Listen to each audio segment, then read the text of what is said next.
Merci pour cette présentation sur les impôts locaux. Il nous reste à dire encore, avant de vous donner la parole pour la séance des questions, quelques mots en matière de TVA et puis de deux autres mesures à vous signaler. Alors en matière de TVA, est-ce qu'on a beaucoup de nouveautés? Non, pas beaucoup. Finalement, assez peu. Assez peu, et puis pour certaines d'entre elles, l'entrée en vigueur a été décalée, et puis pour d'autres, comme le président l'a signalé tout à l'heure, eh bien il faudra s'y pencher très vite, hein, puisque ça va être un gros chantier, à savoir la facture électronique, mais on va y venir. Alors juste pour rappeler très rapidement, il y a une disposition qui doit s'appliquer dès à présent, hein, depuis le 1er janvier 2021. C'est en matière de TVA ce qu'on appelle les opérations complexes ou les opérations composites. Ça veut dire quoi? C'est-à-dire que, eh bien aujourd'hui, lorsque je fais une vente ou que je fais une prestation de service, une fois que je sais que c'est une vente ou une prestation, je vais déterminer quelles sont les règles de territorialité, de taux de TVA ou d'exigibilité que je vais appliquer. Là-dessus, j'ai pas de souci. Par contre, eh bien, que se passe-t-il lorsque tout ce que je fais, mes prestations sont telles, eh bien, que je n'arrive plus à distinguer si c'est une activité parmi celles que ces prestations que je vais réaliser, celle qui est principale, celle qui est accessoire, est-ce qu'elles sont toutes de même valeur? Eh bien, jusqu'à présent, la jurisprudence communautaire et la jurisprudence nationale ont mis en place des critères pour déterminer, lorsque j'ai une opération complexe, c'est pour savoir est-ce que j'applique en matière de taux à une opération le taux de l'opération principale, est-ce que j'applique le taux le plus important? Eh bien, je dirais que tout ceci vient d'être aujourd'hui repris dans la loi de finances. C'est désormais une légalisation de la jurisprudence communautaire, puisque en matière d'application de taux de TVA à ce qu'on appelle une opération unique, c'est-à-dire qu'à l'intérieur de cette opération, vous avez des opérations qui relèvent de taux différents, eh bien, on va déterminer d'abord, dans un premier temps, est-ce que j'arrive à avoir, moi, consommateur moyen, quel est pour moi l'élément principal et l'élément accessoire. S'il y a un élément principal et des éléments accessoires, eh bien, je vais appliquer comme taux de TVA, le taux de TVA qui correspond à l'élément principal. Et alors, l'exemple qu'on se dit, effectivement, c'est l'exemple préféré de Patrick, le plombier vient chez nous, il change les tuyaux et il nous facture la pose. Qu'est-ce qui est pour moi le principal ?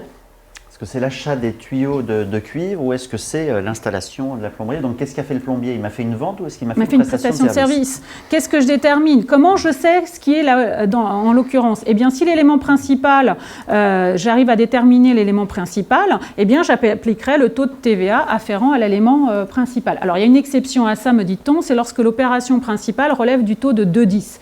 Si cette opération relève du taux de 2,10, l'opération principale, eh bien tout ce qui est accessoire suivra son taux propre. Alors, comme on doit se placer dans le cadre du consommateur moyen, effectivement, si les éléments sont accessoires et que pour moi, ça ne change rien, ce que je veux, c'est l'élément principal, c'est assez simple à déterminer. Mais on verra dans les commentaires administratifs ce que l'administration reprendra comme jurisprudence et à ce moment-là, on en retirera des critères. Deuxième point, eh bien, j'ai toujours une opération unique qui relèvent de taux différents, mais pour moi, ils sont tous équivalents, c'est-à-dire qu'il n'y en a pas un qui est plus important que l'autre. Dans ce cas-là, la question qui s'est posée également, c'était de savoir, mais quel taux de TVA je vais appliquer? Eh bien là encore, on me dit, je vais pas appliquer le taux de TVA de l'opération principale, puisque je n'ai pas d'opération principale. Dans ce cas-là, je dois appliquer le taux de TVA le plus élevé, c'est-à-dire que parmi tous les taux que j'ai, je vais prendre le plus élevé. Et c'est une des rares hypothèses, dispositions de la loi qui s'applique dès à présent depuis le 1er janvier 2021. Depuis le 1er janvier 2021, tout change, mais rien ne change. Mais rien ne change puisqu'on ne reprend que la jurisprudence. Le problème, c'est que c'est très factuel, c'est au cas par cas et en fonction des situations. Et d'ailleurs, certaines activités seront exclues de l'application de cette disposition. Alors, on espère que l'administration commentera le tout très rapidement. Et comme je le disais, très gros chantier, Patrick, la facturation électronique. De la facturation électronique, c'est un gros chantier, vous savez, on en a déjà parlé l'année dernière. L'objectif, c'est pas pour tout de suite, mais ça approche, 1er janvier 2023 à 1er janvier 2025. L'objectif, c'est la lutte contre la fraude à la TVA, toujours. Donc, c'est que l'ensemble des entreprises, notamment qui ont des relations B2B, donc entre professionnels, eh bien, que toutes ces factures entre assujettis à la TVA soient établies sous forme électronique et que les données ou les factures soit transmise à l'administration fiscale qui aura ainsi tous les éléments, en tout cas dans les relations B2B, pour vérifier, contrôler, voire même établir les déclarations de TVA des assujettis à la TVA. Ça, c'est l'objectif, avec, je vous le rappelle, le calendrier qui a été fixé, c'est facture sous forme électronique obligatoire dès le 1er janvier 2023, dans 2 ans, pour les plus grandes entreprises, dès le 1er janvier 2024 pour les entreprises intermédiaires et enfin dès le 1er janvier 2025 pour les plus petites entreprises. Alors, qu'est-ce qui s'est passé de nouveau en 2020 en matière de facturation électronique? Vous vous souvenez que la DGFiP devait, et elle s'est acquittée de ses obligations, remettre au Parlement un rapport avec un certain nombre de préconisations. Ce qu'elle a fait. Ce qu'elle a fait donc à l'automne,